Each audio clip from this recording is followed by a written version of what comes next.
Most people assume awareness is a gift, a strength. But what if being highly aware was actually dangerous?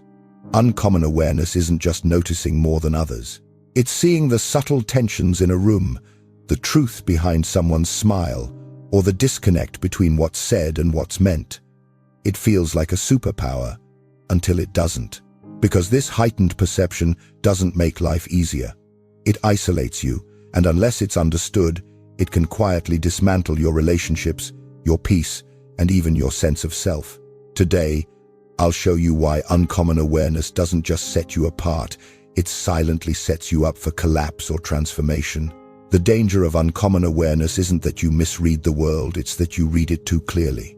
People with this depth of perception often end up exhausted, misunderstood, and emotionally exiled.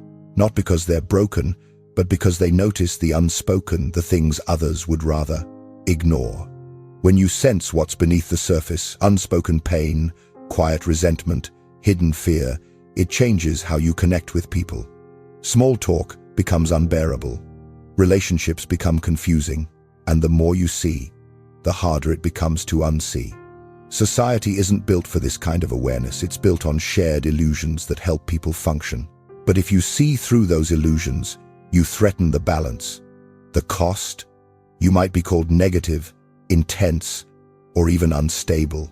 But what's really happening is that your awareness has outpaced society's comfort zone. If you don't learn to work with it consciously, that awareness can turn on you, making you question your sanity, your place in the world, and whether you can ever truly connect. The reality of uncommon awareness first became clear through a story shared by a therapist working with a patient who seemed, at first, simply too sensitive. But as sessions unfolded, it became clear this was something far deeper.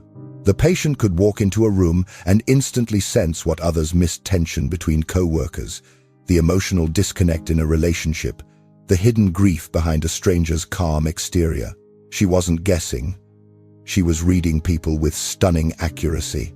She could predict emotional outbursts before they happened, knew which friendships were unraveling long before words were spoken, and often sensed lies before they were told.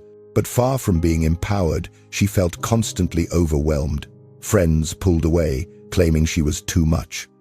At work, she was labeled difficult because she made things complicated. In reality, she was just too aware of the emotional truths others wanted buried. Her story mirrors a pattern that appears again and again: individuals whose minds and nervous systems pick up on what most people tune out. Their awareness is real, but the world doesn't validate it. And in the absence of that validation, they begin to doubt themselves. This isn't delusion, it's perception with no outlet. And unless it's understood and integrated, it can drive people into isolation, burnout, or quiet despair. Psychologists and researchers have long studied forms of heightened perception under terms like high sensitivity, empathic accuracy, or emotional attunement. But these labels don't fully capture the experience of uncommon awareness, the quiet ability to detect emotional undercurrents, hidden motives, and unsaid truths. Dr. Elaine Aron's research on highly sensitive persons identifies about 20% of people as having a more reactive nervous system, attuned to subtle stimuli others miss. But within that group is an even smaller percentage who experience what could be called differentiated awareness, not just sensitivity, but an ability to perceive psychological and emotional patterns with stunning clarity. These individuals don't just notice tone or facial expressions, they intuit context, history, motive. Their minds process not only what is being said, but what's being withheld. They see the story behind the smile, the fracture behind the confidence, the discomfort behind polite laughter. And yet, the more clearly they see, the more likely they are to be rejected for it. Why? Because society unconsciously depends on shared agreements, unspoken rules about what we will and won't acknowledge. When someone sees too clearly, they become the mirror others avoid. They threaten the unspoken status quo. As Jung wrote, when one sees clearly what others cannot or will not see, one becomes a mirror that society cannot bear to look into. These individuals become lightning rods for what Jung called shadow projection. when others unconsciously attack the person who reflects back what they're not ready to face. This projection doesn't come with warning signs. It shows up as defensiveness, blame, or accusations of being too negative. The one with clarity becomes the scapegoat, and unless they understand what's happening, they start to believe it's their fault. But this isn't dysfunction. It's advanced awareness without proper integration. Without a conscious framework to hold what they see, these individuals are left carrying psychological weight that doesn't belong to them. And over time, that weight becomes unbearable. Not all uncommon awareness looks the same. Jung observed that this kind of heightened perception manifests in different psychological patterns, each with its own challenges. These aren't personality types in the casual sense. They're deeper modes of processing unconscious information. Understanding your specific style of awareness is key to integrating it consciously, rather than being overwhelmed by it. Type 1. The emotional absorber. This person doesn't just understand emotions, they feel them as if they were their own. When someone walks into a room, sad, anxious, or angry, the emotional absorber experiences it in their own body. They often struggle to distinguish between their true emotions and those they've picked up from others. This can lead to emotional burnout and a loss of identity. Jung described this as emotional contagion, where one lives through the feelings others refuse to feel. Type 2. The pattern seer. This type sees the psychological patterns playing out behind everyday behavior. They instinctively know where a relationship is headed, which decisions will lead to conflict, or how someone's internal struggles are shaping their actions long before it's obvious to anyone else. They often predict outcomes without knowing how they know. While others trust logic, the pattern seer trusts an inner clarity that is difficult to explain and even harder for others to accept. Type 3. The sensory tuner. These individuals pick up on physical signals that others overlook: the hesitation in a handshake, the subtle change in posture, the flicker in someone's eyes when they lie. They are early warning systems for emotional and physical distress. But this can come at a cost. They're constantly scanning, processing, feeling the strain of a body and mind, always on alert. Type 4. The overwhelmed knower. Perhaps the rarest and most misunderstood, this person receives floods of perception but struggles to organize it. They know things deeply and immediately, but can't always articulate what they know or how they know it. Their awareness is real, but their ability to explain it lags behind. As a result, they're often dismissed or seen as unstable. In truth, they're drowning in insight without the structure to hold it. Recognizing your type isn't about labeling, it's about understanding how to protect, support, and evolve your awareness. Because each of these forms carries both brilliance and risk, and if left unacknowledged, they can lead to self-doubt, disconnection, or collapse. Uncommon awareness isn't just a personal trait, it's a psychological force that comes with real risks. Jung believed that advanced perception without integration posed a serious danger, not only to the individual, but to the collective. There are 3 specific ways this awareness can quietly unravel a person's inner world. Danger 1. Disrupting collective illusions. Every group, from families to organizations to entire societies, survives on unspoken agreements, shared illusions about what's true, what's off limits, and what must be ignored to keep the peace. When you see through those illusions, even silently, you become a threat. People sense it. You're the one who feels off, who asks too many questions, who makes things complicated. But you're not trying to cause trouble. You're simply unable to pretend. Jung wrote, "The individual who perceives too clearly threatens the collective agreements upon which social cohesion depends." In other words, your truth destabilizes their denial. Danger 2. Psychological isolation. The more you see, the less you can relate. Uncommon awareness separates you from the group, not out of pride, but because the conversations others enjoy often feel hollow or disconnected from what's really going on. Over time, this difference becomes a wall. You feel unseen, misunderstood, and emotionally alone. Jung called this the curse of consciousness. Not because the awareness is wrong, but because it can't be shared with those who aren't ready to see. Danger 3. Identity erosion. When you constantly absorb what others are feeling or denying, your own sense of self can begin to blur. You take on emotions, thoughts, even behaviors that aren't fully yours. Over time, you may wonder, what do I actually feel? What do I actually believe? Jung referred to this as participation mystique, a dangerous merging with collective unconscious content. It leads not just to confusion, but to a total loss of internal boundaries. Each of these dangers grows in silence. There's no obvious explosion, just a slow fade from clarity into self-doubt, from connection into disconnection. But this path isn't inevitable. If you can learn to hold your awareness with structure and skill, the very trait that isolates you can become the key to your transformation. Jung believed that uncommon awareness isn't a flaw to fix, it's a force to integrate. Without that integration, perception becomes pain. With it, it becomes power. He developed a multi-stage process to help individuals navigate the psychological tension between what they see and what society can't. Awareness alone is not enough. It must be shaped consciously or it turns inward. Phase 1. Recognition and separation. The first step is learning to tell the difference between what's yours and what isn't. If you're highly aware, your mind and body are likely flooded with other people's emotions, projections, and unconscious signals. Jung called this process conscious discrimination, the skill of knowing what belongs to your own psychological landscape. Without it, you carry burdens that aren't yours to bear. Practice. Spend time in stillness daily, without stimulation. Let the noise settle. Ask yourself, what emotions here are truly mine? This simple reflection is a radical act of self-preservation. Phase 2. Shadow integration. Often, the reason you see others so clearly is because you're unconsciously avoiding your own inner work. Jung warned that when we refuse to look inward, we become hyper-focused on what's wrong in everyone else. Integration begins when you recognize that the darkness you spot in others lives in you. 2. This doesn't make you broken.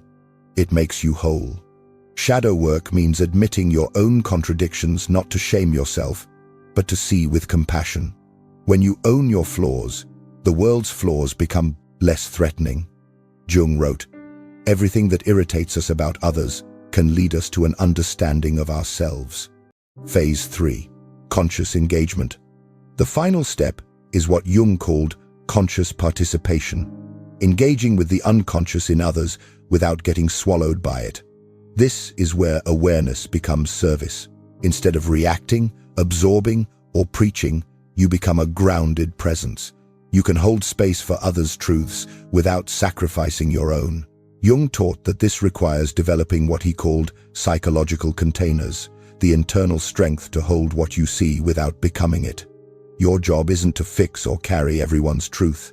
It's to witness it and decide, consciously, how to respond. Integrated awareness doesn't mean seeing less. It means seeing with clarity, compassion, and choice. You stop being a sponge and become a mirror, one that reflects truth gently, wisely, and when the time is right. And in doing so, you begin the shift from silent suffering to conscious contribution. History offers clear examples of what happens when uncommon awareness is either rejected or integrated. The first case is the philosopher Friedrich Nietzsche, a mind so perceptive he could see through the facades of religion, morality, and culture with piercing clarity. But instead of using his awareness to foster healing or understanding, Nietzsche became consumed by it, isolated, misunderstood, and increasingly hostile toward the world. He weaponized his insight rather than integrating it. Jung saw Nietzsche's collapse as a warning not against awareness itself, but against what happens when that awareness isn't grounded in humility, self-reflection, or connection. Nietzsche didn't drown from seeing too much, he drowned because he couldn't hold what he saw.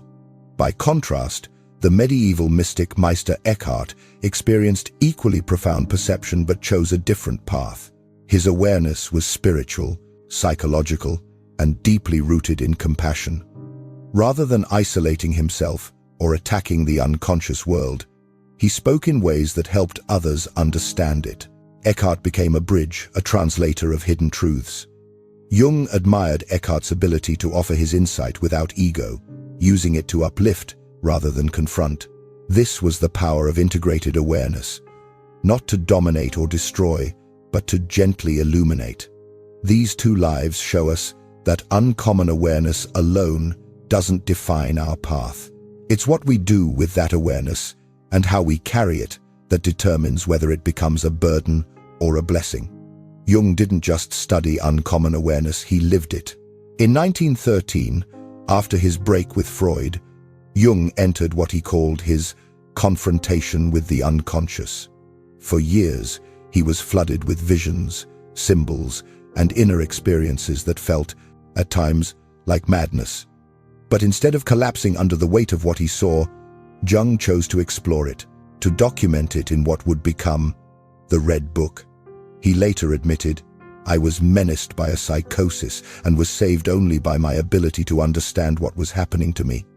His insight didn't come from distance, it came from surviving the very storm he helped others through. Jung's transformation wasn't about silencing his perception, but about finding meaning in it. He learned to differentiate between what belonged to him and what didn't, between what was personal and what was collective.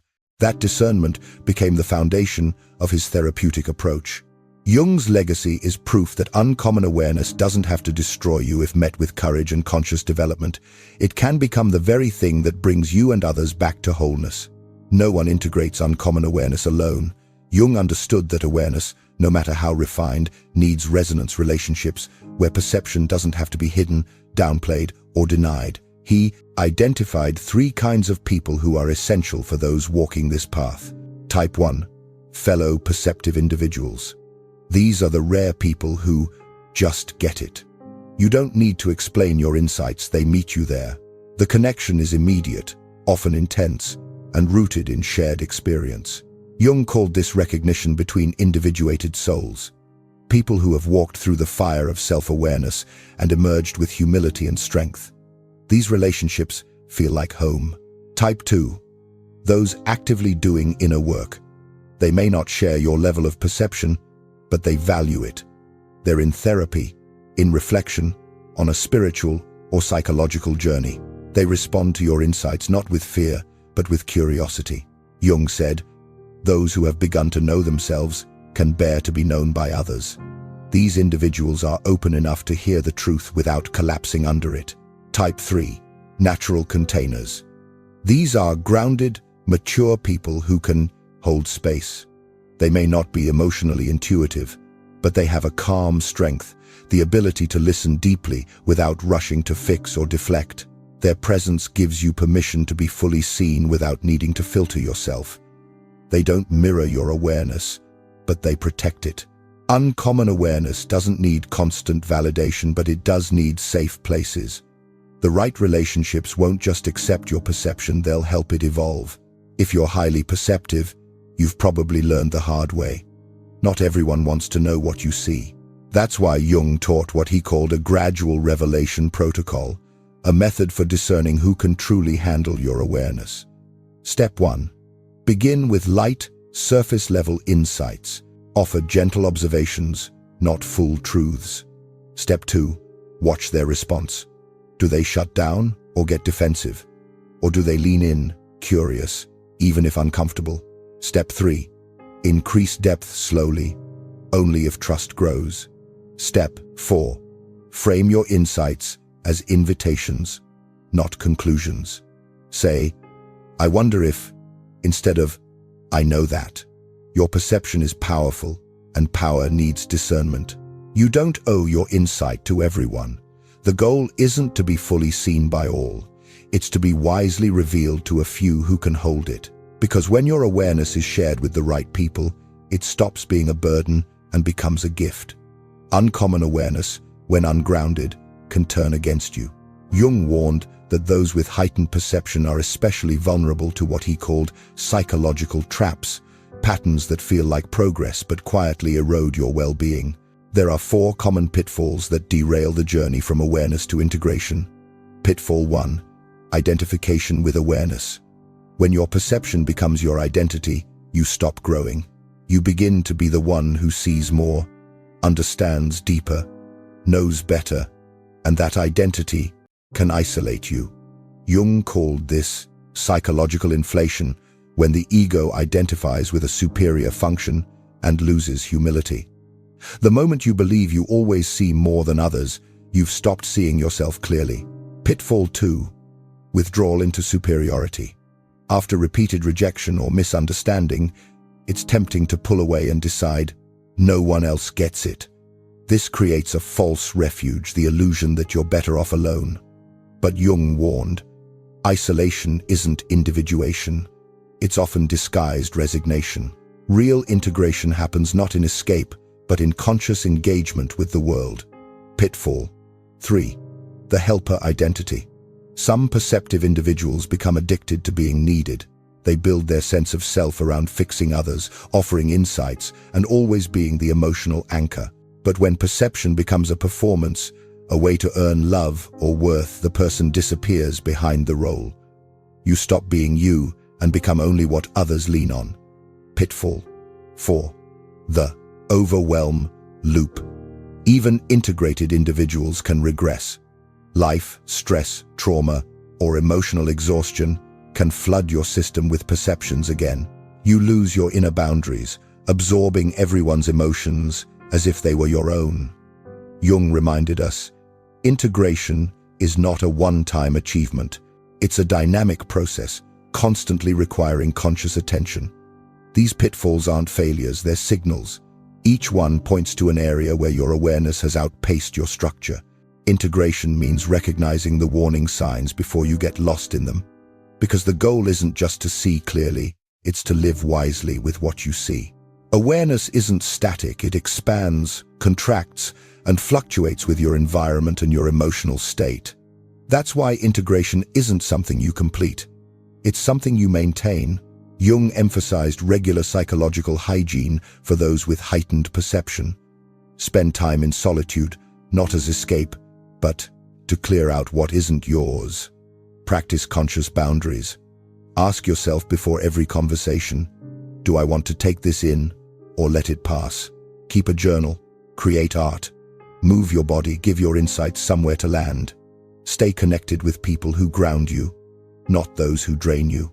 Do regular shadow work to keep your perception clean, so you're not projecting your pain onto others under the guise of clarity.